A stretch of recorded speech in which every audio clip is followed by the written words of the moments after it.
Bueno, muy buenas tardes para todos. Mil gracias, Pablito. Vamos a iniciar nuestra revisión del día de hoy. Le corresponde a la doctora María Paula Salazar González, residente de primer año de cuidado intensivo pediátrico de la Universidad de La Sabana.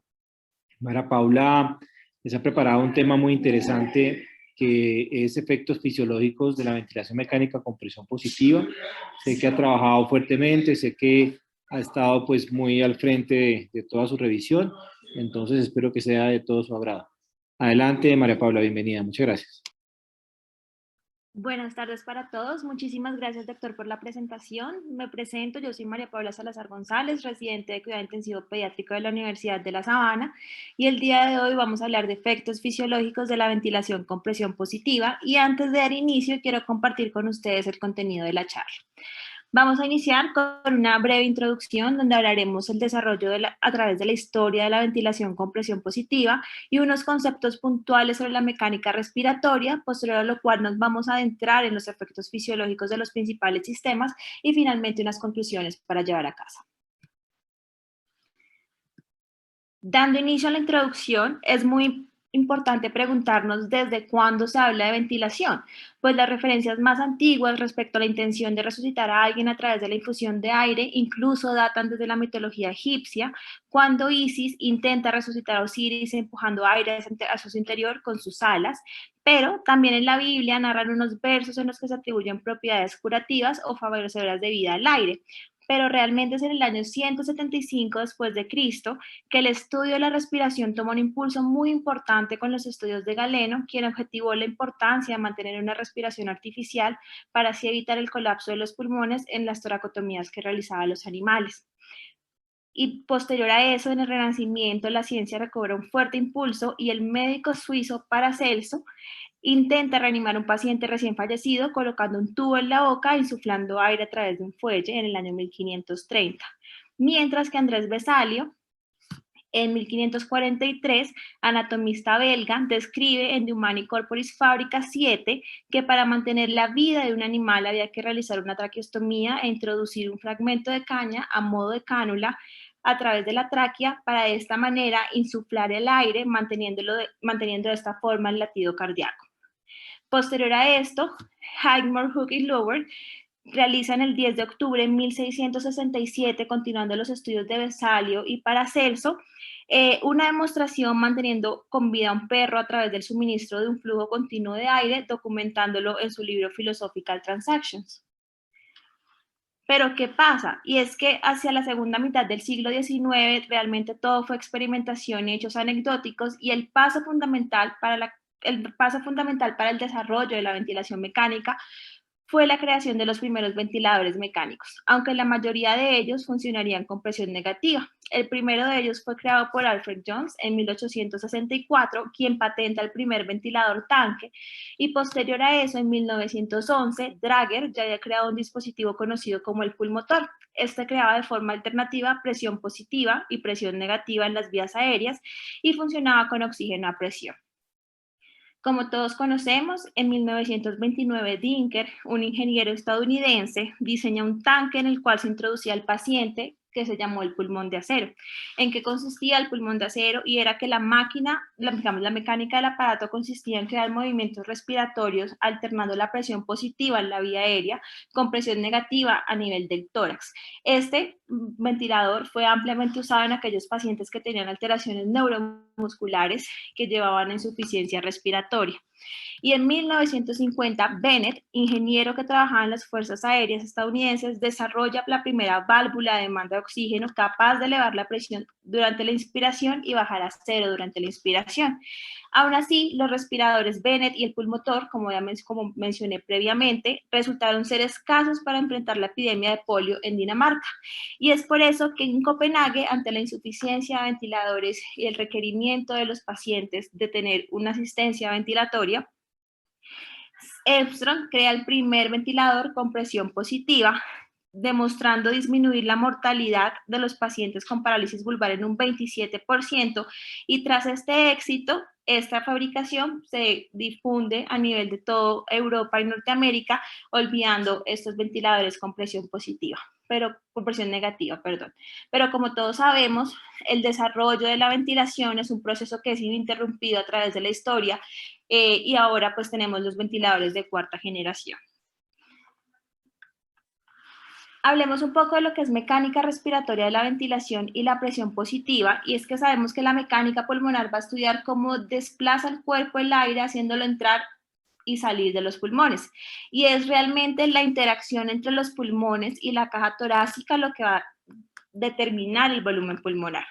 Como sabemos, los pulmones tienen tendencia a colapsarse debido a su retroceso elástico. Sin embargo, como se nota en esta imagen, vemos que la pared torácica también tiene un retroceso elástico que va en direcciones opuestas. Por lo tanto, en equilibrio, el retroceso elástico hacia adentro de los pulmones va a equilibrar de manera precisa el retroceso elástico hacia afuera de la pared torácica. Pero esa interacción no es directa, sino que se va a dar a través del espacio intrapleural. Como los pulmones y la pared torácica tienen, pues cada uno va a tirar de un lado por este retroceso elástico, la presión intrapleural va a ser menor que la presión barométrica. Por lo tanto, durante la respiración normal, al contraerse el diafragma, se expande la cavidad torácica y eso genera una presión pleural y de vía aérea negativa, lo que genera que se dé el gradiente de presiones, posterior a lo cual se da la relajación de los músculos respiratorios para que salga el aire. Entonces, si partimos de este primer paso del intercambio de gases, es la ventilación alveolar indispensable. Necesitamos que haya un movimiento de aire dentro y fuera de los pulmones. Este movimiento de aire va a estar impulsado por la ley de Boyle, que establece que dentro de una estructura existe una relación inversa entre la presión y el volumen. Pero que es importante recordar, y es que el movimiento de gas dentro del sistema respiratorio requiere un gradiente de presión entre la vía aérea superior y la vía aérea inferior. Este gradiente de presión es muy importante y es que tiene que vencer la impedancia del sistema respiratorio. Y pues la impedancia, como sabemos, va a estar determinada por las propiedades resistivas y por las propiedades elásticas para que de esta manera se genere un flujo pulmonar en función del tiempo. En circunstancias normales, digamos que esta fuerza que se debe aplicar, la aplican los músculos respiratorios. Sin embargo, cuando el paciente se encuentra bajo ventilación mecánica invasiva, la fuerza aplicada va a estar dada por el ventilador o puede ser compartida con el paciente.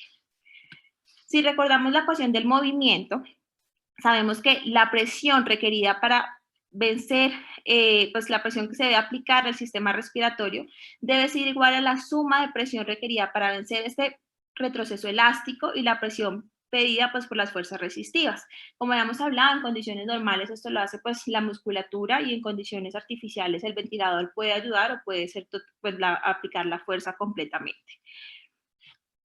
Y si desglosamos la fórmula, si sabemos que la elastancia pues va a ser la inversa de extensibilidad, podríamos reemplazar a este nivel la fórmula. Pero entonces, ¿qué sucede? Teniendo en cuenta pues, lo que ya habíamos dicho previamente, la ecuación del movimiento del sistema respiratorio relaciona con el gradiente neto de presión que se requiere para que el gas fluya hacia los pulmones. Pero además, yo también tengo gradientes de presión individuales a través de los diversos componentes del sistema que van a impulsar la velocidad del flujo. Esto vendría dado por la presión transpulmonar, que dependerá de la presión de la vía aérea, de la presión alveolar y de la presión pleural para poder generar deltas de volumen. Entonces, ¿qué es lo que sucede en la ventilación con presión positiva? Y es que la diferencia fundamental entre la respiración espontánea y la ventilación mecánica va a ser la inversión de la presión intratorácica. En ambas situaciones, ya sea por descenso de la presión intrapleural o por aumento de la presión alveolar, se va a producir un incremento en la presión transpulmonar que va a originar ese cambio de volumen del pulmón. Este mecanismo es que nosotros vamos a ver reflejado que va a generar las afectaciones fisiológicas en la ventilación mecánica y en el resto de sistemas. Ya para adentrarnos en el compromiso a nivel de los sistemas, vamos a iniciar con un sistema muy importante que es el sistema hemodinámico. Y todos sabemos que la interacción entre el corazón y los pulmones fluctúa con la frecuencia del latido cardíaco y de la respiración. Estas interacciones mecánicas entre el sistema respiratorio y cardiovascular fueron descritas por primera vez por el fisiólogo inglés Stephen Hales, que observó cómo el nivel de columna de sangre de un tubo de cristal introducido en la arteria carótida de un caballo variaba de forma cíclica con la respiración.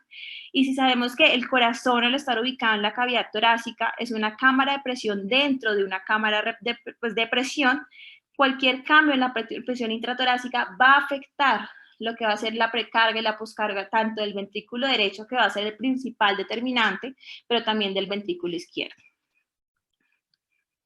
Y si partimos de que la precarga y la poscarga del ventrículo derecho son los principales determinantes de la disminución del gasto cardíaco durante la ventilación, es crucial descifrar qué componente es la principal causa del compromiso hemodinámico. Antes de desglosar esta fórmula, les quiero recordar un concepto que es muy importante, es la presión transpulmonar. La presión transpulmonar va a estar dada por la diferencia entre la presión dentro de una cavidad menos la presión fuera del compartimiento que se esté considerando. Por lo tanto, una presión transmural positiva dilataría el vaso, mientras que una presión transmural negativa lo tendería a colapsar, que va a ser muy importante tener este concepto tanto para la afectación a nivel hemodinámico como a nivel respiratorio. Ya desglosando la fórmula del retorno venoso, que va a ser un determinante del gasto cardíaco, sabemos que por ley de conservación de masas, el corazón solo puede bombear lo que le va a llegar. Entonces tengo una presión media de llenado sistémico, que va a ser la presión de entrada, que va a impulsar la sangre hacia la aurícula derecha. Y sabemos que esto va a depender de lo que es el volumen estresado, que es el que va a generar cambios de presión transmural, no el volumen no estresado que va a residir a nivel de las venas, que no genera cambios en la presión transmural. Y si podemos deducir la fórmula, sabemos que una diferencia entre la presión de llenado y la presión de la aurícula derecha va a crear un gradiente de presión para poder vencer esta resistencia al retorno venoso. Por tanto, cuanto mayor sea esta presión de la aurícula derecha, menor será el gradiente de presión, menor el retorno venoso y por ende menor el gasto cardíaco. Esta es la curva de retorno venoso. En el eje de las Y tenemos lo que va a ser el flujo, pues el retorno venoso, y en el eje de las X vamos a tener la presión de la aurícula derecha. Sabemos que cuando la presión de la aurícula derecha aumenta hasta igualar la presión de llenado sistémico, ya hay diferencias de presión entre los vasos periféricos y la aurícula derecha. Por lo tanto, no va a haber flujo sanguíneo desde ninguno de los vasos. Es decir, que entre yo mayor diferencia tenga entre la presión de llenado y la presión de la aurícula derecha, yo mayor retorno venoso voy a tener. ¿Y esto qué pasó? Y es que Gayton sobrepuso la curva de Starling a la curva del retorno venoso, y entender esto nos va a ayudar mucho a entender los cambios circulatorios. Aquí tenemos nuevamente la curva del retorno. Sabemos que cuando se iguala, pues cuando tenemos una presión de aurícula derecha casi cercana a cero es donde tenemos lo máximo de retorno venoso, pero recordemos que durante la respiración espontánea la presión pleural se vuelve más negativa en la inspiración. Eso va a generar que la presión en la aurícula derecha durante la inspiración pues se caiga, y de esta manera la curva de Starling del gasto cardíaco se va a desplazar hacia la izquierda, que va a ser esta curva verde, ya que el retorno venoso va a igualar al gasto cardíaco, creando una nueva intersección entre los dos con una resistencia de la aurícula mucho más baja. Pero ¿qué pasa durante la ventilación mecánica? Y es que la presión pleural va a incrementar y esto se va a transmitir a la presión de la aurícula. Al transmitirse a la presión de la aurícula, esta presión intracavitaria va a aumentar y por tanto la presión transmural va a disminuir el retorno venoso, y al disminuirse esto, ¿qué va a pasar con la curva de Starling? Y es que se va a desplazar hacia la derecha, donde vemos que el gasto cardíaco y el retorno venoso van a disminuir. Entonces, en ventilación mecánica, la precarga del ventrículo derecho se va a afectar por la presión pleural y la precarga del ventrículo izquierdo por los cambios en la presión transpulmonar. Pero ¿qué pasa con el ventrículo derecho y con la precarga? Como sabemos, durante una inspiración espontánea, el retorno venoso a la aurícula derecha va a aumentar, y adicionalmente durante la diástole ventricular, la presión transmural del ventrículo derecho aumenta a medida que la presión yuxtacardíaca disminuye, aumentando el llenado ventricular, como lo podemos ver en esta gráfica de la izquierda, donde encontramos en el eje de las Y el volumen del volumen sistólico, y en el eje de las X tenemos la presión de la aurícula derecha transmural. Aquí era lo que les mencionaba previamente. Nosotros tenemos que, pues, un valor basal de volumen sistólico, pero en ventilación positiva estos efectos son opuestos, porque durante la ventilación positiva se aumenta la presión pleural, contrario a lo que sucede en una aspiración espontánea, y esto va a generar que haya aumento en la presión de la aurícula derecha. ¿Qué genera? Esto genera pues, disminución de la distensibilidad del ventrículo derecho, menor volumen desistólico de este ventrículo derecho, alterando pues la precarga y disminuyéndola. Pero entonces, ¿qué pasa a nivel de la poscarga del ventrículo derecho? Y es que la ventilación con presión positiva actúa en 3 factores muy importantes, y es el pH sanguíneo, la tensión de oxígeno alveolar y los volúmenes pulmonares. En relación a los volúmenes pulmonares y a la resistencia vascular pulmonar, la resistencia vascular pulmonar es más baja, cercana a la capacidad residual funcional, como lo podemos ver en esta gráfica. Y con volúmenes pulmonares más bajos o altos, esta resistencia se va a incrementar, como lo podemos notar. Por lo tanto, bajo condiciones normales a la circulación pulmonar se caracteriza por ser un sistema de alto flujo y de baja presión y de baja resistencia a alta distensibilidad. Pero los vasos pulmonares tienen menor, porque los vasos pulmonares van a tener menor presión intramural que los sistémicos y son 7 veces más distensibles que los vasos sistémicos. Por eso, un aumento en el volumen pulmonar tenderá a colapsar estos vasos, como lo vamos a ver más adelante en las zonas que vamos a describir en ventilación y perfusión, aumentando esta resistencia, aumentando la poscarga del ventrículo derecho. ¿Y qué sucede con respecto al ventrículo izquierdo y la precarga? Y es que recordemos que el ventrículo derecho y el ventrículo izquierdo van a compartir una masa muscular y un espacio pericárdico. Entonces, la distensibilidad de un ventrículo, independientemente de todo, siempre va a depender del volumen y la presión de la cámara adyacente.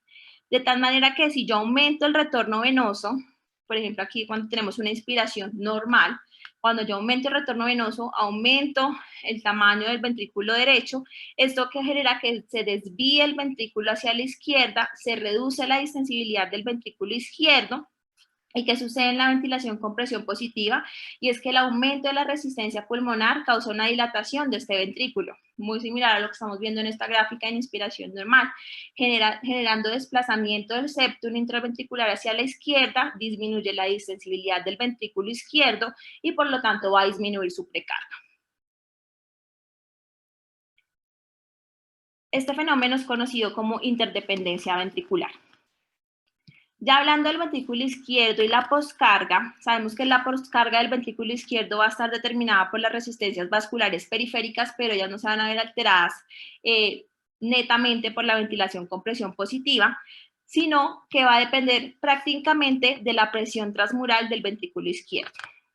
Entonces, si recordamos, en inspiración espontánea, se produce una caída de la presión intratorácica, determinando un aumento de la presión transmural del ventrículo izquierdo y por lo tanto un aumento de la poscarga del ventrículo izquierdo. De la misma manera durante la expiración. Pero ¿qué pasa cuando yo estoy bajo ventilación con presión positiva? Y vemos que esto va a generar que se disminuya esta presión transmural del ventrículo izquierdo, lo que va a generar que se disminuya a su vez la poscarga del ventrículo izquierdo. Entonces, partiendo de lo anterior y recapitulando todos estos efectos a nivel hemodinámico, sabemos que la ventilación mecánica aumenta la presión de la vía aérea, que genera aumento de la presión transpulmonar con aumento de la resistencia vascular pulmonar y un aumento en la poscarga del ventrículo derecho. Simultáneamente, ¿qué sucede? Que el aumento del volumen pulmonar genera un aumento de la presión intratorácica con disminución del retorno venoso, disminución de la precarga del ventrículo derecho y como vimos, eso va a generar que haya una disminución del volumen sistólico a nivel del ventrículo derecho que se traduce a su vez en una disminución del volumen sistólico del ventrículo izquierdo. Este fue un estudio que se publicó en Critical Care en el año 2014, donde el objetivo era evaluar el impacto de los diferentes niveles de PEP en el índice cardíaco de niños que recibían ventilación mecánica. Lo que se realizó fue un estudio prospectivo de intervención, donde se midieron valores entre 0 a 12 milímetros de mercurio de PEP en 50 niños con un promedio de edad de 1 mes a 20 años y que se demostró que hubo una caída del índice cardíaco de 0.4 litros minuto por metro cuadrado pero eso correspondía a menos del 10% del índice cardíaco, con significancia estadística, pero sin repercusión clínica. Teniendo en cuenta que estos pacientes que se llevaron a, que pues incluyeron en este estudio eran pacientes que estaban estables hemodinámicamente, podemos concluir que un aumento en el PEP en un paciente bajo estabilidad hemodinámica disminuye el índice cardíaco, pero en ese momento sin repercusión clínica por los mecanismos compensatorios que va a tener el paciente. Continuando con la afectación del sistema pulmonar, sabemos que la ventilación y la perfusión pulmonar no va a ser igual en todos los alvéolos y eso pues lo tenemos claro. Van a haber diferencias locales de la resistencia vascular pulmonar y además alteraciones patológicas que pueden ampliar estas diferencias. En la imagen de la izquierda vemos cómo se va a estimar y cómo se va a evaluar esta perfusión mediante la administración endovenosa de xenón, que vemos que es altamente difusible a nivel pulmonar. Y lo que vamos a ver es que una vez administra el xenón intravenoso, este va a entrar rápidamente al aire alveolar y vamos a ver que cuando la persona está erguida por gravedad, la perfusión va a ser máxima en la base de los pulmones y va a disminuir a medida que se acerca al vértice. Y esto es porque es importante, y es que acá vamos a ver que podemos dividir el pulmón vertical en 4 zonas muy importantes según las relaciones entre las diversas presiones, y van a ser 3 presiones que vamos a tener en cuenta. 1 va a ser la presión alveolar, 2 la presión de las arteriolas pulmonares y 3 la presión dentro de las vénulas pulmonares. En condiciones normales, la zona 1 no tendría a existir, pero ¿qué pasa en los pacientes con ventilación mecánica? Y es que yo al administrar pues, mayor presión voy a generar puede hacer que se exprese la zona 1, donde va a ver que la presión alveolar va a ser mayor que la presión arteriolar y mayor a su vez que la presión venular. ¿Esto qué genera? Que yo tengo una presión transmural negativa y esto va a ocasionar que se aplasten los capilares y se reduzca el flujo sanguíneo. ¿En qué se traduce? En que la relación ventilación-perfusión va a tender a infinito. Entonces, aquí tenemos esta gráfica donde vamos a ver en el lado izquierdo la ventilación del espacio muerto alveolar sin compensación y en el lado derecho la compensación, que va a ser una constricción alveolar. Vamos a partir del primer paso y es que, pues, esto es un ejemplo donde se colapsa pues toda la circulación, pero pues se puede, digamos que extrapolar a lo que sucede cuando yo aplico grandes presiones. Entonces, ¿qué pasa? Se interrumpe la perfusión a ese pulmón mientras continúa la ventilación y, como les conté, la relación ventilación-perfusión va a tender a infinito. ¿Qué va a pasar? Que el gas alveolar va a asumir la composición del aire inspirado y posterior a eso va a aumentar la perfusión del otro pulmón, lo que produce una disminución de la ventilación-perfusión, asentando aún más esta diferencia de perfusiones a nivel pulmonar. ¿Qué pasa cuando yo lo compenso? Y es que cuando yo tengo a nivel pulmonar un aumento de la presión de oxígeno con disminución de la presión de CO2 y un aumento de pH a nivel del músculo liso, va a producir constricción alveolar. ¿Esto qué va a generar? Que se derive flujo aéreo hacia vías respiratorias normales. Esa respuesta a la disminución del flujo sanguíneo, como nos habían revelado previamente en una charla, va a generar que los neumocitos sinteticen menos surfactante. Pero ¿y esto por qué? Y es porque recordemos que para que se sintetice surfactante, según las vías, se requiere que haya perfusión, porque es a través de la sangre que yo voy a obtener los precursores del surfactante, los lípidos y demás. Al yo no tener perfundidos estos alvéolos, va a disminuir la producción de surfactante, disminuyo la distensibilidad de este alvéolo y va a generar una vasoconstricción hipóxica. Teniendo en cuenta lo anterior y con lo que hemos hablado, aparece el concepto pues, de lesión pulmonar inducida por el ventilador. Y este es un artículo que se publicó en 1967 por Nash y colaboradores en Massachusetts, donde tenían una preocupación muy importante por el deterioro progresivo de la función pulmonar, que no estaba relacionado a la causa que llevó a los pacientes a la ventilación mecánica, que se demostró que había disminución de la distensibilidad y de la capacidad vital, que estos pacientes tenían hipoxia, que había dificultades en la desconexión de la ventilación mecánica y posteriormente morían. Entonces realizaron un estudio con 70 pacientes, estudiaron pues a nivel microscópico y macroscópico 70 cadáveres, documentando que los pacientes que estaban con pues con este síndrome de lesión pulmonar asociada al ventilador, tenían pulmones pesados, tenían edema alveolar, membranas hialinas, infiltrados difusos y finalmente fibrosis. Pero esto va a estar vinculado a dos fenómenos muy importantes y es, uno, al final de la expiración, una disminución del PEP, me va a llevar a teletrauma, y una final de la inspiración por aumento de la presión alveolar, barotrauma, y el volumen corriente bolotrauma, recordando los conceptos de estrés y de strain. Recordemos que el estrés es la presión que se ejerce en una área determinada, donde si yo supero más del 80% va a generar deformación como respuesta a esta presión. Entonces, sabemos que ocurre una lesión directa por medio de estos factores al epitelio, a la matriz extracelular y a la membrana alveolo-capilar. Para entender esto es muy importante que también recordemos el concepto que habíamos pues previamente de Baby Loon, donde nosotros vemos que lo que ocurre es que ya cuando hubo disponibilidad de tomografías, observamos que el SRA es una enfermedad altamente heterogénea, donde se observan zonas no dependientes con una aireación relativamente bien conservada y zonas dependientes que se encuentran colapsadas y llenas de fluido. Esto genera que sea menor, pues, unidades alveolares las que se van a encargar de la difusión de los gases. De ahí el término de Baby Loon.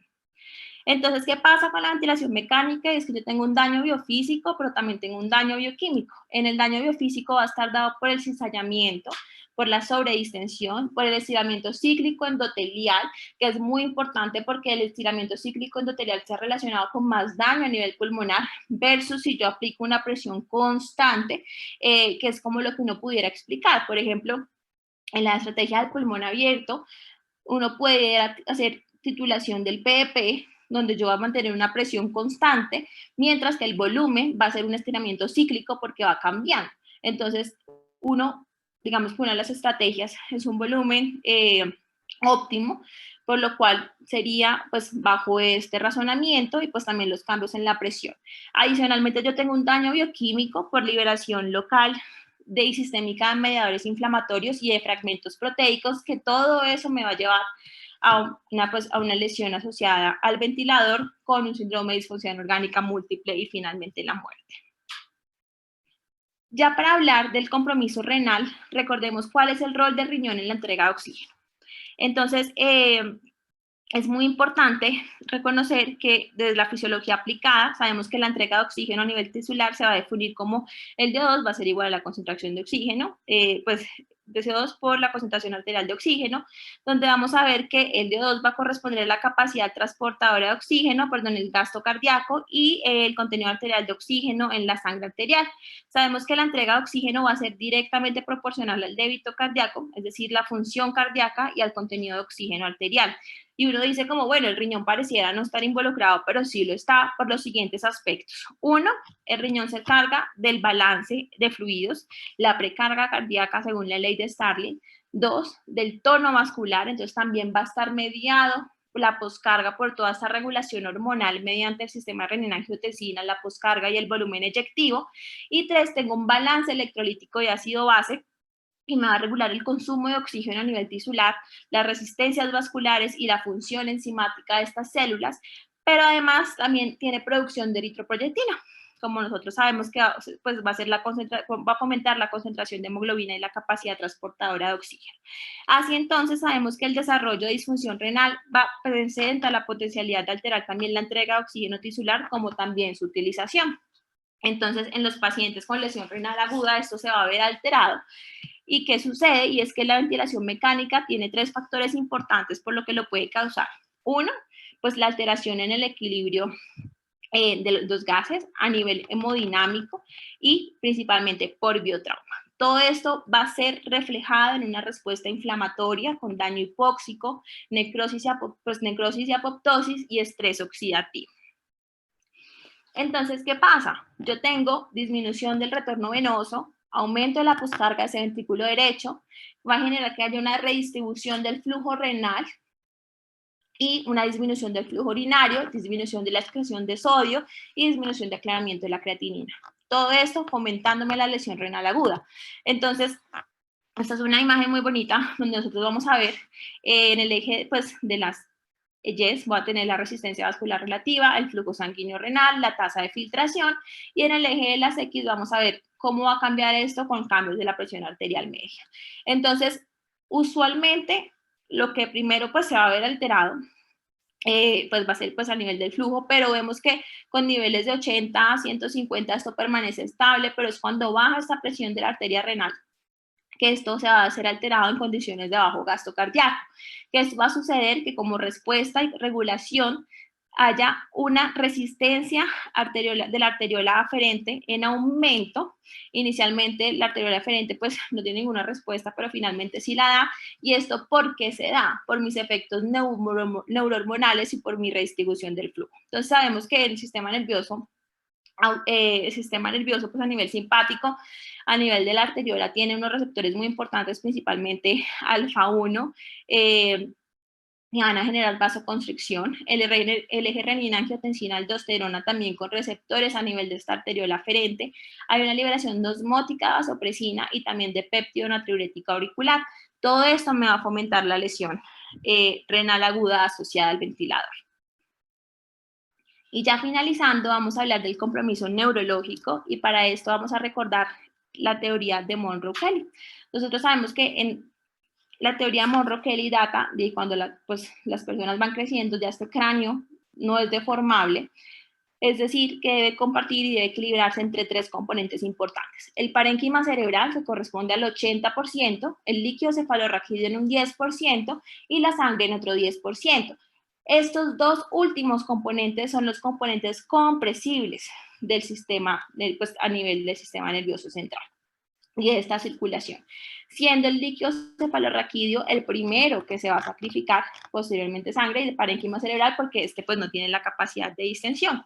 ¿Qué me va a mediar el flujo sanguíneo cerebral? Uno, la presión de perfusión cerebral que va a estar dado por la presión arterial media y menos la presión intracraneana, y adicionalmente, a nivel de la circulación cerebral, el CO2 principalmente, pero más por cambios en pH que como tal CO2, me va a generar vasodilatación con aumento de este flujo sanguíneo, y la hipoxia me va a generar vasodilatación, y esta vasodilatación va a ser por mecanismos directos e indirectos, aumentándome de esta manera también la presión intracraneana.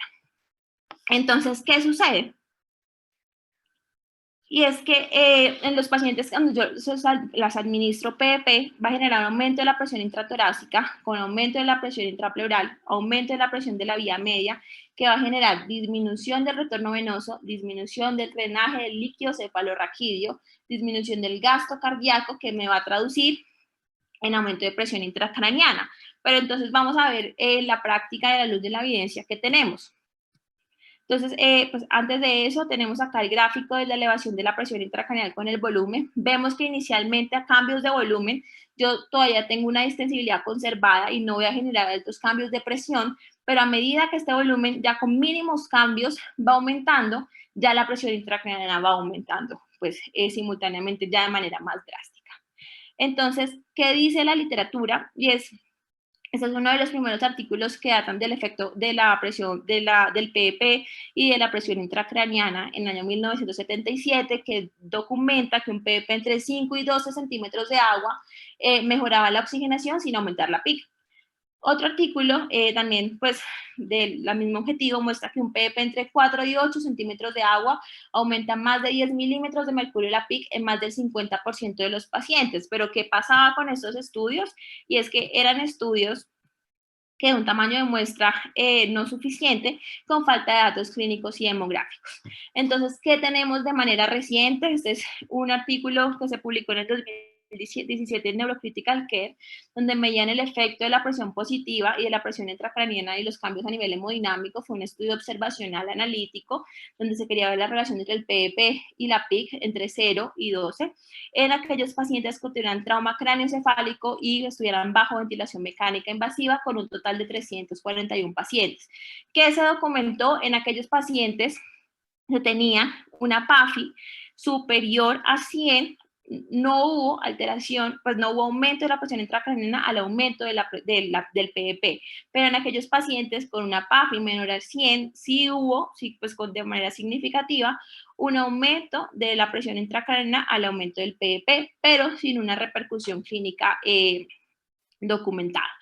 Entonces, posterior a eso, buscando más, se encuentra uno con este artículo del 2018 realizado en pediatría en aquellos niños que fueron llevados a cirugía descompresiva. Eso es observacional analítico, donde se administró de manera, pues, alterna y no organizada PDP entre 0, 4 y 8 en aquellos pacientes con trauma craneoencefálico, cirugía y ventilación mecánica invasiva en 14 niños entre 4 a 16 años y que se documentó que estos cambios, o sea, que los cambios a nivel pues de la disensibilidad además no presentó variación a nivel de la presión intracraniana con significancia estadística.